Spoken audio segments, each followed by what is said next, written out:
Hello students, आज આપણે ધોરણ 9 માં વિષય વિજ્ઞાન એમાં ચેપ્ટર નંબર 10 ગુરુત્વાકર્ષણનો અભ્યાસ કરવાનો। એમાં સૌથી મોસ્ટ ઇમ્પોર્ટન્ટ ક્વેશ્ચન છે આપણી પાસે કે ગુરુત્વાકર્ષણનો સાર્વત્રિક નિયમ જણાવો। તો આ ચેપ્ટરમાંથી આ મોસ્ટ ઇમ્પોર્ટન્ટ ક્વેશ્ચન છે અને આ ક્વેશ્ચન એ રીતે પૂછાય કે ગુરુત્વાકર્ષણનો નિયમ સવિસ્તાર સમજાવો તો પણ આ જ આન્સર રહેશે અને ગુરુત્વાકર્ષણનો નિયમ જણાવી અને તેના પરિણામો જણાવો તો પણ જવાબ આ જ રહેશે। તો ગુરુત્વાકર્ષણનો સાર્વત્રિક નિયમ જણાવો એટલે ગુરુત્વાકર્ષણ એટલે શું? તો કે પૃથ્વી પોતાની તરફ જે વસ્તુ ઉપર આપણે ફેંકીએ છીએ તે જ વસ્તુ શું આવે છે? નીચે આવે છે। એનું કારણ શું? તો કે પૃથ્વીમાં ગુરુત્વાકર્ષણ બળ છે એના કારણે। તો ગુરુત્વાકર્ષણ બળ એને શું કહેવાશે? આપણે ઇંગ્લિશમાં ગ્રેવિટી તરીકે ઓળખવામાં આવે છે, જેનો એકમ મૂલ્ય શું આપણે જી તરીકે ઓળખીએ છીએ। તો હવે ગુરુત્વાકર્ષણનો સાર્વત્રિક નિયમ એમાં સૌથી પહેલાં જોઈશું કે ગુરુત્વાકર્ષણનો નિયમ શું કહે છે।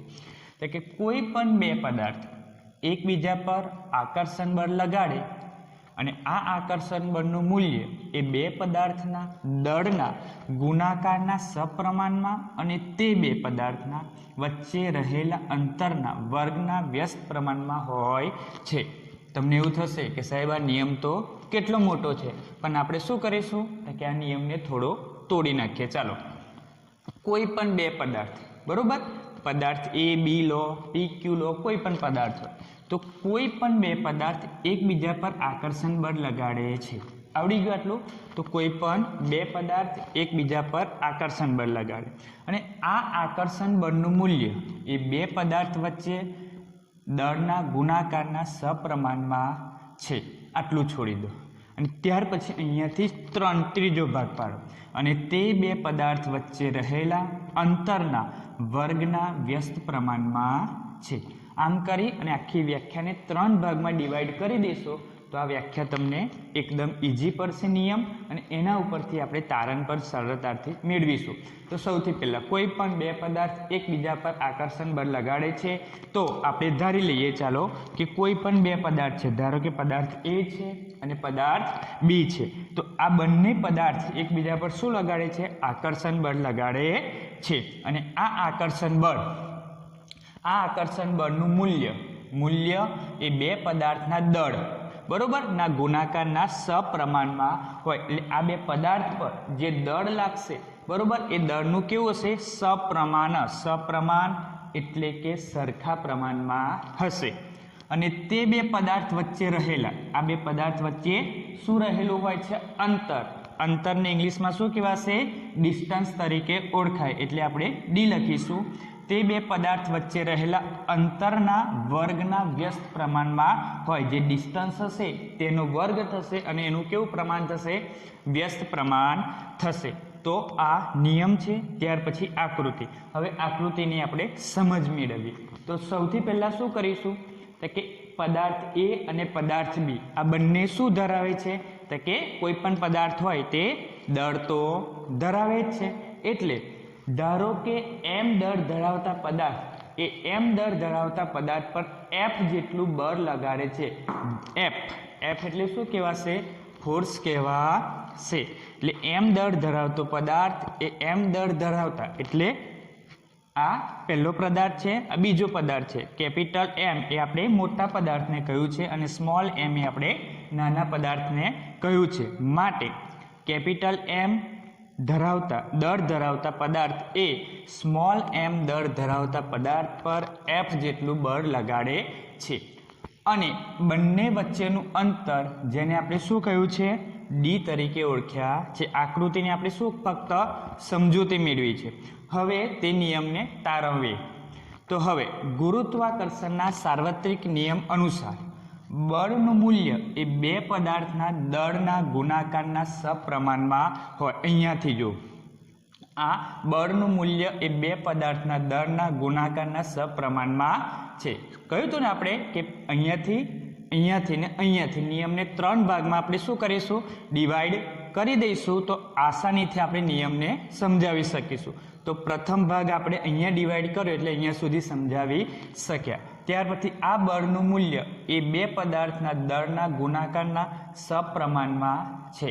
તો અહીંયા આવ્યું ગુરુત્વાકર્ષણના સાર્વત્રિક નિયમ અનુસાર બળનું મૂલ્ય એ બે પદાર્થના દળના ગુણાકારના સપ્રમાણમાં હોય.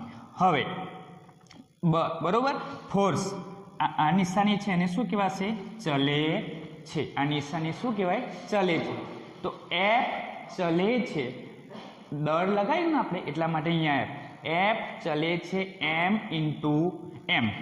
એફ ચલે છે એમ ઇન્ટુ એમ એટલે કે ગુરુત્વાકર્ષણના સાર્વત્રિક નિયમ અનુસાર બળનું મૂલ્ય તે બે પદાર્થના દળના ગુણાકારના સપ્રમાણમાં છે. બરોબર, એટલે આ શું કહેવાય? ફોર્સ. બરોબર, અને આ બે વચ્ચેનું દળ છે એટલે એમ મલ્ટીપ્લાય એમ કર્યું, જેને આપણે સમીકરણ નંબર 1 બનાવીશું.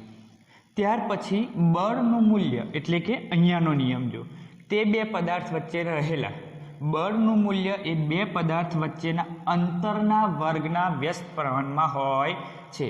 બળનું મૂલ્ય, બળ એટલે શું? ફોર્સ, જેને આપણે એફ. ચલે છે, અંતર એટલે શું? ડિસ્ટન્સ. ના વર્ગના, કોઈ પણ વસ્તુના વર્ગના વ્યસ્ત પ્રમાણમાં કયું? વ્યસ્ત પ્રમાણ એટલે શું હોય? ઉપર હોય અને નીચે હોય, એટલે અંશ અને છેદ જેનો હોય. તો 1/d². એફ ચલે છે 1/d². એ શું થશે? તો કે બળનું મૂલ્ય એ બે પદાર્થના વર્ગના વ્યસ્ત પ્રમાણમાં હોય છે, જેને આપણે શું કહીશું? પરિણામ 2 કહીશું. એટલે પરિણામ 1 અને 2 મળી જાય ત્યાર પછી આપણે શું કરીશું વિદ્યાર્થી મિત્રો? તો કે બંને પરિણામોને સાથે સરખાવીશું. આપણે ગણિતમાં કરીએ છીએ ને, પરિણામ 1 મળે, પરિણામ 2 મળે અને બંને પરિણામને આપણે સરખાવીએ ત્યારે એક્સ હોય, વાય હોય, પી હોય કે ક્યુ હોય, બરોબર, એનું મૂલ્ય આપણને મળી જાય છે. તેવી જ રીતે આપણે અહીંયા શું? તો કે જીનું મૂલ્ય શોધવાનું છે. એટલે સૌથી પહેલાં આપણે પરિણામ 1 અને પરિણામ 2ને શું કરીશું?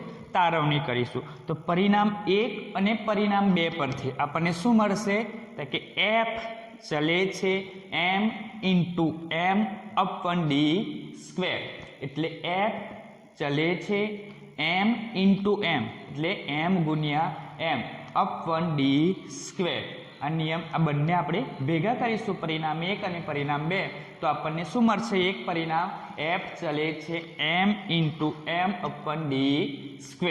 હવે આ ચલે છે ની નિશાની દૂર કરવી હોય તો અગાઉના ચેપ્ટરમાં આપણે ભણી ગયા છે કે કોઈ પણ એક નવો અચળાંક મૂકવો પડે ત્યારે જ આ ચલે છે ની નિશાની શું થશે? દૂર કરી શકીએ. તો આ અચળાંકને આપણે દૂર કરવો છે તો શું કરીશું? તો કે એકદમ ઈઝી છે. જો ગુરુત્વાકર્ષણ ચેપ્ટર છે આપણું, આપણે શું કરવાનું છે? ગુરુત્વાકર્ષણનો સાર્વત્રિક નિયમ તારવણી કરવાનો છે. અને ગુરુત્વાકર્ષણને આપણે શું કહીએ છીએ? ગ્રેવિટી કહીએ છીએ. તો ગ્રેવિટી એટલે શું? જી થાય. એટલે આપણે સૌથી પહેલાં શું કરીશું? તો કે એક અચળાંક તરીકે જીનો જ ઉપયોગ કરી લઈએ.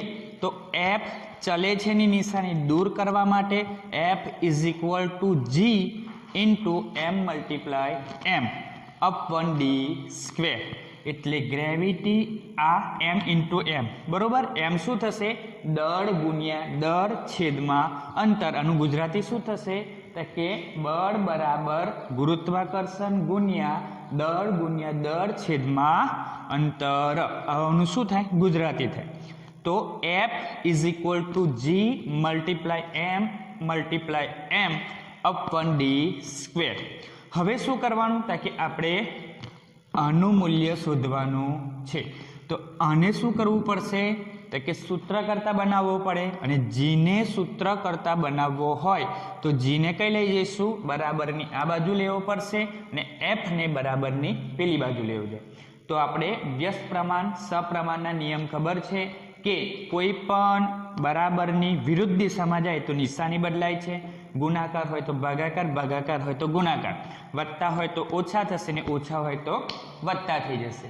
તો અહીંયા F is equal to G into M upon d² છે, જ્યાં આપણે શું કર્યું છે કે જી સપ્રમાણતાને મૂળભૂત અચળાંક કહેવામાં આવે છે.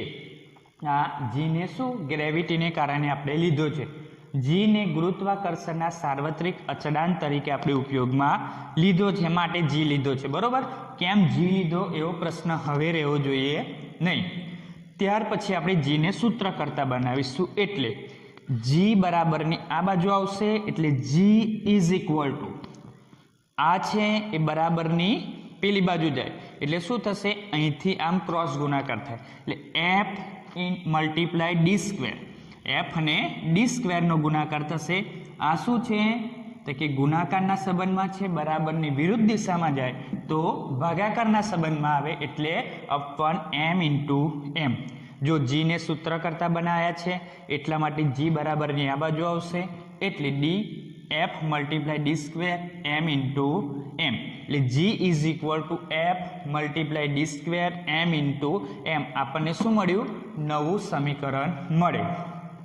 હવે આ જે સમીકરણ મળે એમાં શું કરવાનું તો કે દરેક રાશિનું પોતપોતાના અલગ મૂલ્યો હોય છે, અને આ મૂલ્યના પ્રમાણે શું કરવાનું, એમાં એકમ મૂકતા જવાનું. તો દરેક રાશિના એકમો મૂકીએ આપણે. તો g is equal to force, બરોબર.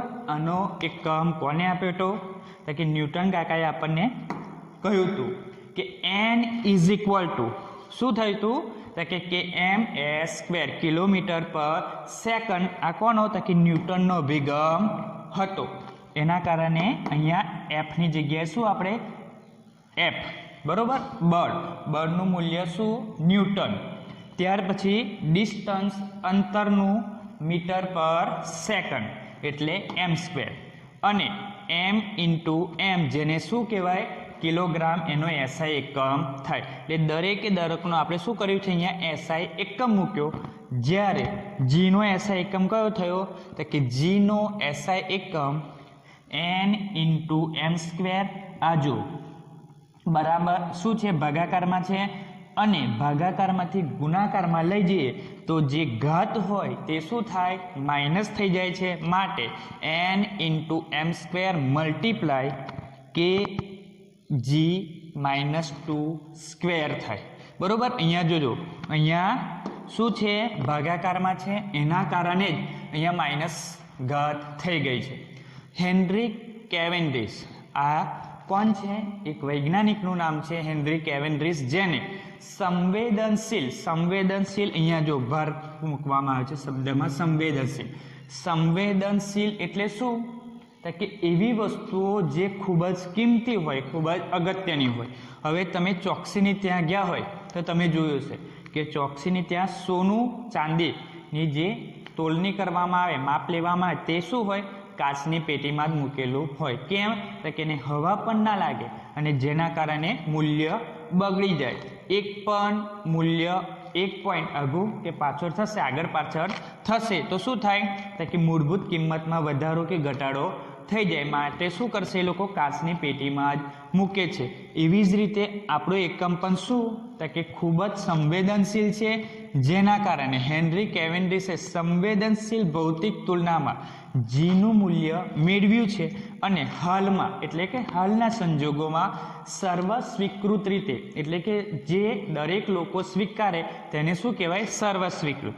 હાલમાં સર્વ સ્વીકૃત રીતે G is equal to 6.673 multiply 10-11 ઘાત થશે, n ઇન્ટુ એમ સ્ક્વેર મલ્ટીપ્લાય જી કેજી -2.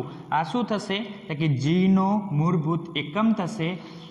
આ 1 માર્કનો તમને પ્રશ્ન પૂછાશે, એમસીક્યુમાં આ મૂલ્ય આપશે. તો એમસીક્યુમાં આપે તે વખતે આટલું મૂલ્ય આખું આપણે શું યાદ રાખવાનું છે, જીનું મૂલ્ય જણાવો, તો આ મૂલ્ય લખવાનું. તો વિદ્યાર્થી મિત્રો, આ રીતે તમારે ગુરુત્વાકર્ષણનો સાર્વત્રિક નિયમ, જે કેટલા 4 માર્કનો આપણે પ્રશ્ન પૂછાશે, એને ધીરે રહી અને પહેલાં શું લખવાનું, શાંતિથી નિયમ લખવાનો. નિયમ લખી આકૃતિ દોરજો, અને પછી જ નિયમને 3 ભાગમાં ડિવાઈડ કરી અને સમજૂતી આપશો તો સરળતાથી તમે આ પ્રશ્નનો જવાબ આપી શકશો.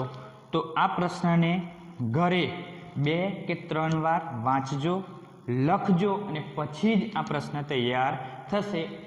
એકવાર વાંચવાથી અને એકવાર લખવાથી ક્યારે પણ આ પ્રશ્ન યાદ રહેશે નહીં. જો વિદ્યાર્થી મિત્રો આ વિડીયો તમને પસંદ આવ્યો હોય તો આ વિડીયોને લાઈક, શેર અને સબસ્ક્રાઈબ જરૂર કરજો. થેન્ક